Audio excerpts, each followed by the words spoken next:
Hello everyone. You must have heard about PM Cares Fund during COVID-19 pandemic. And recently it come into news. Why it come into news? Following the release of its audited financial statements for the financial year 2023, 2024, 2023 और 24 का financial year और 2024 और 25 का financial year, इन दोनों के financial year को लेकर के इन दोनों फाइनेंशियल ईयर को में जो ऑडिट हुआ उसको लेकर के काफ़ी ज़्यादा चर्चों में है। तो फिर हमारे लिए ये इम्पोर्टेंट होता है कि पीएम केयर्स फंड क्या ऑडिट हो सकता है, क्योंकि हमने बहुत बार सुना है न्यूज़ में कि नहीं, ये पब्लिक अथॉरिटी के अंदर नहीं आता है और ये आप ऑडिट नहीं कर सकते इतनी आसानी से पीएम केयर्स फंड, है ना। ये जो है ट्रस्ट, तो ट्रस्ट का क्या अपना अधिकार होता है। थर्ड अगर देखेंगे तो ये है क्या, और इसके अंदर जो एक लार्ज कॉर्पस ऑफ मनी पैसा रखा हुआ है जिसे लोगों ने डोनेट किया, वो मनी कहाँ कहाँ इस्तेमाल हुआ है या फिर इस्तेमाल हुआ ही नहीं है। तो इन सारे चीज़ों को इस पार्टिकुलर लेक्चर में हम लोग देखने वाले हैं। बहुत छोटे समय का होगा, 10 मिनट से 12 मिनट का होगा। देखिएगा ज़रूर, कुछ ना कुछ सीखने के लिए मिलेगा और साथ ही अगर न्यूज़ में है तो आपके लिए इम्पोर्टेंट हो ही जाता है।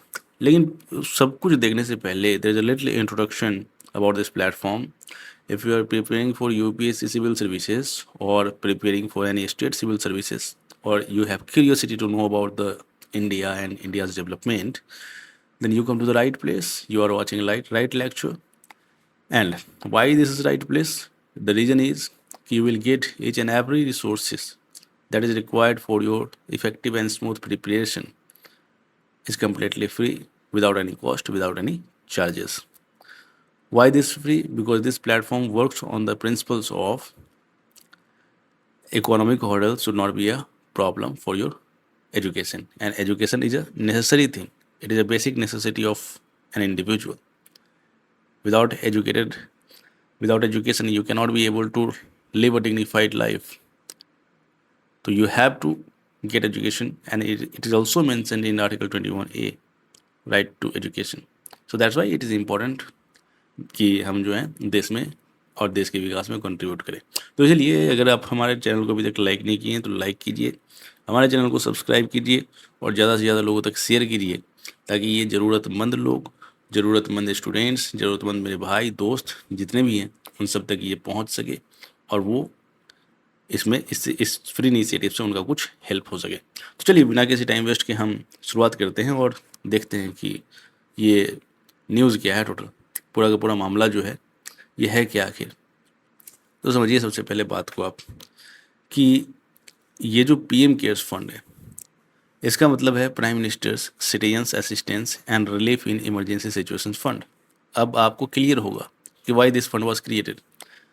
प्रधानमंत्री citizen assistance and relief in emergency situation fund, अगर किसी तरीके से कोई इमरजेंसी आ जाए इन फ्यूचर, तो इस फंड में लोगों के पास अपना एक अधिकार है कि उसमें कंट्रीब्यूट करेंगे, बड़े बड़े बिजनेसमैन कंट्रीब्यूट करेंगे, और कंट्रीब्यूट करने के बाद ये जो पैसा पीएम केयर्स फंड में जाएगा, यहाँ से उस इमरजेंसी सिचुएशन को डील करने के लिए खर्च किए जाएंगे। तो लोग यहाँ से जो है पीएम केयर्स फंड में रहने वाले लोग जो हैं, इनके जो पोजीशन में बैठे हैं, मैनेजमेंट पोजीशन में, वो इमरजेंसी से डील करेंगे। And it was created in 2020 March. The main objective behind creation of this fund is to mobilize resources for emergency situations. And the latest important figure is its corpus. As of March 31st, 2025, almost the corpus stood at 8,452 crore. ये amount आपको ज़्यादा बड़ा नहीं लग रहा है? It is large corpus of money. It is a large corpus of money, sir. And this much amount is left or kept idle in PM Cares Fund.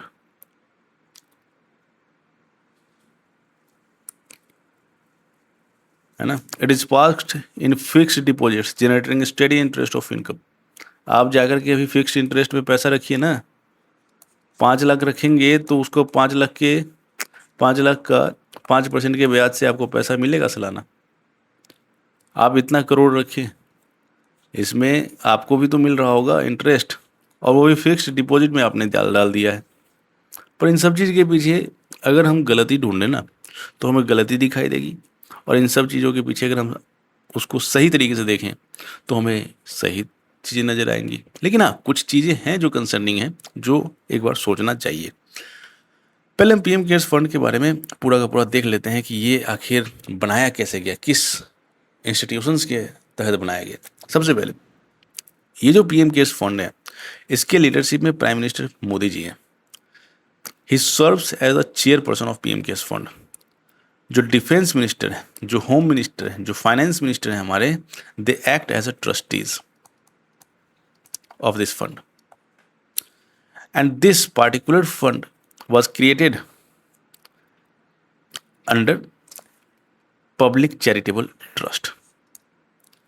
तो इसे हम कहेंगे कि ये कोई हमारे कॉन्सोलिडेटेड फंड ऑफ इंडिया नहीं है, यहाँ पे जनता की पैसा नहीं है, लेकिन ये एक पब्लिक चैरिटेबल ट्रस्ट है। जिस ट्रस्ट में लोगों का मन किया दान किए, जिस तरीके से राम मंदिर का जो ट्रस्ट बनाया गया था ना, ठीक उसी तरीके से इसे भी ट्रस्ट की तरह ही बनाया गया है। तो यहाँ पे लोग जो हैं उनके पास अथॉरिटी नहीं हो सकती है चैरिटेबल ट्रस्ट में कि वो इन्फॉर्मेशन सीख करें। ये पब्लिक अथॉरिटी हम नहीं कहेंगे इसे। बार बार आपने सुना होगा कि जब जनता पैसा दे रही है पीएम केयर्स में, तो जनता फिर काहे नहीं जान सकती है इन्फॉर्मेशन, क्यों नहीं आरटीआई लगा सकती है। पर आरटीआई तो आप उसी में लगा सकते हैं ना जो पब्लिक अथॉरिटी हो।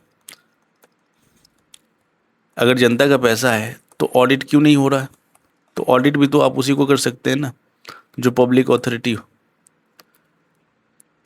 आप ट्रस्ट बोल करके ऑडिट भी नहीं करने दे रहे हैं, तो ये तो सर दिक्कत है ना।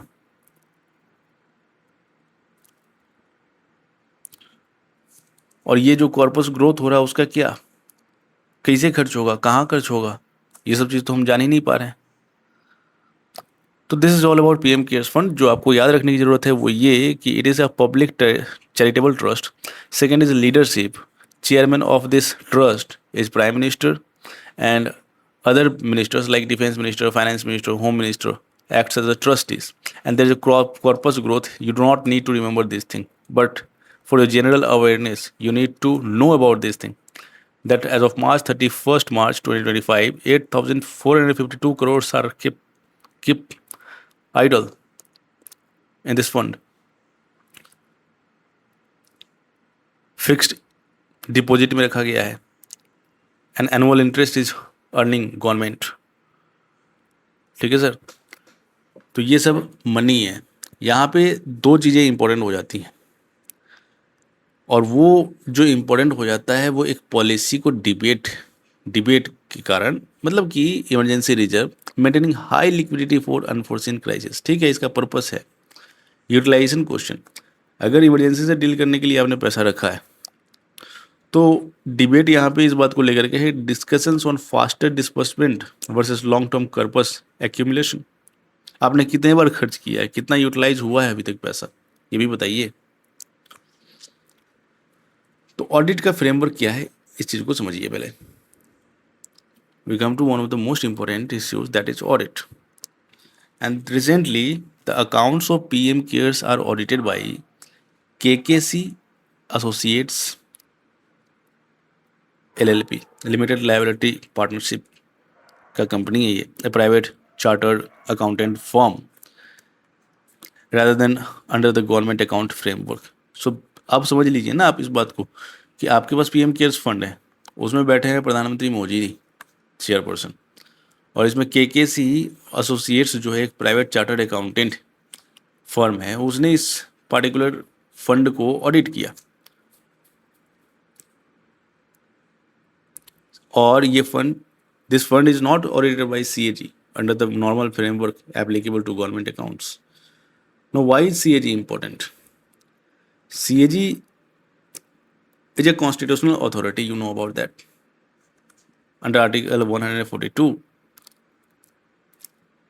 ये एक CAG पब्लिक ऑथोरिटी है, सॉरी CAG एक इंस्टीट्यूशनल बॉडी है which objective is to audit different departments, ताकि आप एग्जीक्यूटिव को कंट्रोल में रख सकें पार्लियामेंट के अंदर। CAG इंश्योर्स फाइनेंशियल अकाउंटेबिलिटी, ये फाइनेंशियल अकाउंटेबिलिटी को इंश्योर करता है कि अगर कोई मंत्री पैसा ले रही है कंसोलिडेटेड फंड ऑफ इंडिया से, तो क्या उसका सही यूटिलाइजेशन हो रहा है या नहीं हो रहा है, कहाँ कहाँ यूटिलाइजेशन हो रहा है, और इन सब को ऑडिट करके एक रिपोर्ट बनाएगी और वो पार्लियामेंट में दे देगी। अब पार्लियामेंट वाले उस रिपोर्ट के आधार पे सवाल जवाब करना शुरू करेंगे मंत्री से। तो इस तरीके से एग्जीक्यूटिव को अकाउंटेबल बनाया जाता है। पर यहाँ पर दिक्कत ये है कि CAG फाइनेंशियल अकाउंटेबिलिटी तो इंश्योर करती है, पर यहाँ पर CAG इस PM केयर्स फंड को ऑडिट नहीं कर सकती, उसको ऑडिट नहीं कर सकती। अब सवाल ये आता है ना, एक गवर्नेंस क्वेश्चन यहाँ पे ये आता है कि should an institution serving a major public purpose and involving senior public office, जो प्रधानमंत्री हैं, डिफेंस मिनिस्ट्री हैं, है ना, ये सब जो हैं जो इस PM केयर्स फंड में बैठे हुए हैं, तो सवाल ये उठता है कि should an institution serving a major public purpose and involving senior public office holders have a stronger independent public oversight.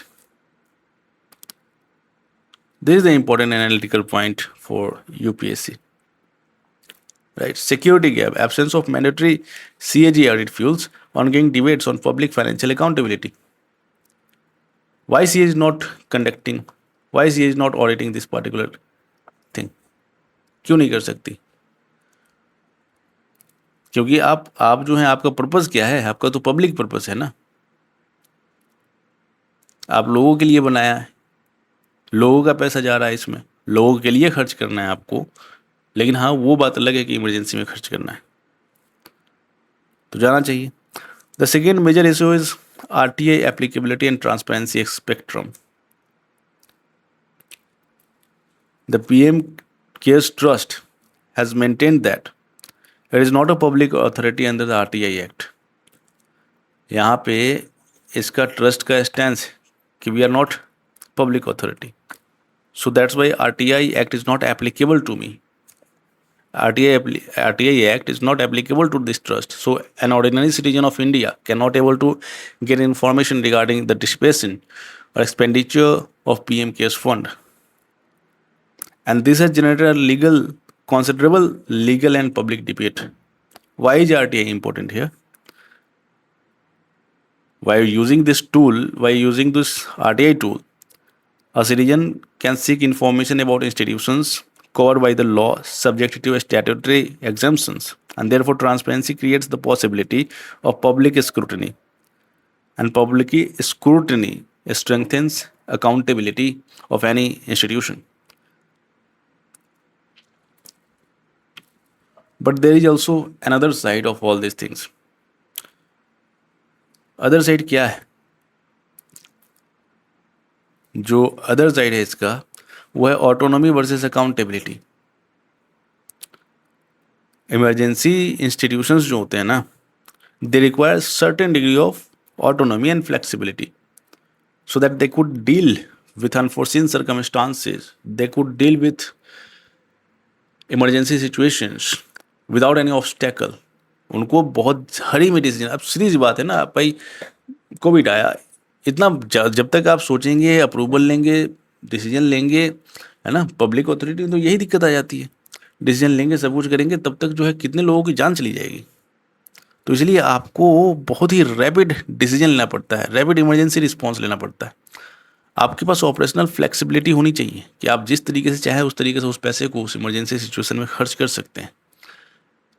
आपको सिक्योर फाइनेंशियल रिजर्व को सिक्योर करने के लिए रखना होगा, अगर आप ब्यूरोक्रेटिक डिले से बचना चाहते हैं तो। और सवाल उठाने का कि फिक्स डिपॉजिट में आपने क्यों रखा है, तो भाई अभी कोई इमरजेंसी सिचुएशन तो है नहीं, और जब इमरजेंसी सिचुएशन नहीं है तो हम उसे सीधे सीधे अपने ट्रस्ट के अंदर रख करके, पैसा रख करके उस पर पैसा को क्यों न बढ़ा लें? ये तो मतलब मूर्खों वाली बात हो गई। आप जो है पैसा लिए हैं, उसको फिक्स्ड डिपॉजिट में आपने रख दिया, तो आपके ऊपर इंटरेस्ट तो आ रहा है उससे, तो वो पैसा घट थोड़ी रहा है, वो पैसा बढ़ ही तो रहा है। लेकिन यहाँ पे एक मुद्दा और थोड़ा सा डिबेट सोचने वाली बात यह है कि ठीक है, लार्ज कॉर्पोरेट साइज अच्छी बात है, हाई फिक्स्ड डिपॉजिट होल्डिंग से अच्छी बात है, प्राइवेट ऑडिट क्यों हो रहा है? ऑडिट का ऑप्शन देना चाहिए आपको, एटलीस्ट ऑडिट तो होना चाहिए कि exemptions from CAG and RTI scrutiny, ये क्यों किया आपने? ये चीज़ होना चाहिए, आरटीआई होना चाहिए, ऑडिट होना चाहिए, पब्लिक के पास इंफॉर्मेशन चाहिए कम से कम, ये चीज़ होना चाहिए, पर ये चीज़ है नहीं। और यही चीज़ कहीं ना कहीं एक डिबेट पैदा करता है कि आप एक तरफ ऑटोनॉमी की बात करते हैं, दूसरी तरफ अकाउंटेबिलिटी की बात करते हैं, तो क्या ऑटोनॉमी आपकी अकाउंटेबिलिटी को कॉम्प्रोमाइज़ कर सकती है? और इस पार्टिकुलर एग्जाम्पल का आप मल्टीपल जगह यूटिलाइजेशन कर सकते हैं, even in your ethics paper आप इसको लिख सकते हैं। और जनरली इससे क्वेश्चन अगर आवेगा तो प्रीलिम्स में आवेगा, ठीक है। पर यहाँ पर जो एथिक्स है मेंस में डायरेक्टली तो नहीं पूछेगा, लेकिन आप इस एग्जाम्पल को यूज कर सकते हैं, कोट कर सकते हैं, मेंशन कर सकते हैं। और यहाँ पे जो गवर्नेंस चैलेंज है ना, गवर्नेंस चैलेंज ये है कि institutional autonomy and speed on one side with transparency and accountability on the other side. Autonomy में आपको स्पीड चाहिए, जल्दी से जल्दी रिस्पॉन्ड करने का, तो हमको दोनों में बैलेंस तो मेंटेन करना पड़ेगा। ऐसा थोड़ी है कि हमने पूरा का पूरा ऑटोनॉमी ले लिया, अकाउंटेबिलिटी को छोड़ दिया सफाई। अकाउंटेबिलिटी को भी आपको ध्यान में रखने की ज़रूरत है ना। आपको ग्रेटर वॉलेंटरी डिस्क्लोजर देना चाहिए कि आपने खर्च किया, फिक्स डिपॉजिट में आपने रखा, ठीक है। आपके ऊपर से जो जनता है वो इंफॉर्मेशन नहीं ले सकती है, लेकिन आप क्या कीजिए कि कम से कम वॉलेंटरीली डिस्क्लोज तो कीजिए इन्फॉर्मेशन कि हाँ आपने इतना पैसा फिक्स डिपॉजिट में रख दिया है, उसमें इंटरेस्ट आ रहा है, उससे क्या होगा, पीएम केयर्स फंड का ग्रोथ होगा और बढ़ेगा पैसा। आप रेगुलर यूटिलाइजेशन रिपोर्ट, जो कुछ भी आप यूटिलाइज कर रहे हैं उसका रिपोर्ट पब्लिक लेवल पे डिस्क्लोज तो कीजिए। इमरजेंसी में आपके पास पूरा फ्लेक्सिबिलिटी है, पूरा ट्रांसपेरेंसी है, पूरा पूरा आपके पास आज़ादी है, आप जैसे यूज़ कीजिए। लेकिन अभी तो कर सकते हैं ट्रांसपेरेंट इन्वेस्टमेंट रिपोर्टिंग। आपको एक ऐसा, जैसे इलेक्शन कमीशन ऑफ इंडिया वो क्या करती है कि जब इलेक्शन कॉन्टेस्ट होता है और जितने भी सीट्स वगैरह आते हैं उसके वेबसाइट पे वो चीज़ दिखने लगता है, ब्रॉडकास्ट होता है। ठीक उस तरीके से आपको ये चीज़ अपने पर्टिकुलर वेबसाइट पे एक रिपोर्ट के माध्यम से इस चीज़ को बार बार फ्रॉम टाइम टू टाइम आपको प्रकाशित तो करनी चाहिए ना।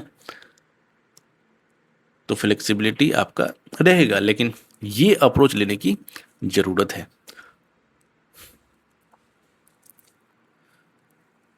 ठीक है। तो आपके लिए इम्पोर्टेंट क्या है यहाँ पे कि आप इसे पॉलिटी में यूज़ कर सकते हैं। कहाँ पे? गवर्नेंस, है ना। पॉलिटी में आप यूज़ कर सकते हैं, जैसे कि सीएजी का क्वेश्चन आएगा तो, आरटीआई का क्वेश्चन आएगा तो वहाँ पे आप इन सारी चीज़ों का यूज़ कर सकते हैं। गवर्नेंस, इसमें आप यूज़ कर सकते हैं ट्रांसपेरेंसी एंड अकाउंटेबिलिटी में। इकोनॉमी में आप इसे यूज़ कर सकते हैं फाइनेंशियल मैनेजमेंट में, और डिजास्टर मैनेजमेंट में आप इसका यूज़ कर सकते हैं इमरजेंसी रिस्पॉन्स के तहत, और एथिक्स में आप इसका यूज़ कर सकते हैं public trust, probity and accountability के क्वेश्चंस में। तो सर पूरा का पूरा आपको पता चला कि किस तरीके से पढ़ा जाता है। हम पोस्टमार्टम करते हैं इस प्लेटफॉर्म पे, हम जो भी इश्यूज़ हैं जो काफ़ी ट्रेंडिंग है और इम्पोर्टेंट है आपके एग्जामिनेशन पॉइंट ऑफ व्यू से, उसको तो पोस्टमार्टम करते ही हैं, साथ ही साथ रेगुलरली हम करंट अफेयर से अवेयर होते हैं, बहुत ही इंटरेस्टिंग और अपना एक अपने अंदाज में, अपने तरीके से, जहाँ पे आपको भी मज़ा आए और हमें भी मज़ा आए पढ़ाने का। तो इस तरीके से कनेक्ट रहते हैं। तो आप हमसे जुड़िए, सब्सक्राइब कीजिए, लाइक कीजिए, अगर आपको समझ में आया हो तो, डाउट हो कमेंट बॉक्स में पूछिए, और ज़्यादा से ज़्यादा लोगों तक शेयर कीजिए कि ये फ्री इनिशिएटिव से ज़्यादा से ज़्यादा हमारे दोस्तों का, हमारे भाइयों का हेल्प हो सके। और कमेंट ज़रूर कीजिए सर, जो भी डाउट है, समझ में आया है तो भी कमेंट कीजिए, खुशी से कमेंट कर दीजिए, लेकिन कीजिए ज़रूर। इससे क्या है कि हमें मोटिवेशन मिलेगा और हम आपके सपोर्ट से इस प्लेटफॉर्म को और भी स्ट्रॉन्ग और भी बड़े लेवल तक ले जाएंगे, ताकि और ज़्यादा से ज़्यादा लोगों तक ये पहुंच सके। तो आपका सपोर्ट हमारी आपका सपोर्ट मतलब देश का ग्रोथ, यही है। और ऐसे ही देश काम करता है हमारा। आपने मल्टीपल एग्जांपल्स देखे हैं। तो चलिए, ज़्यादा टाइम ना लूँगा, फिर मिलते हैं नेक्स्ट पोस्टमार्टम के साथ आप सभी से। Thank you.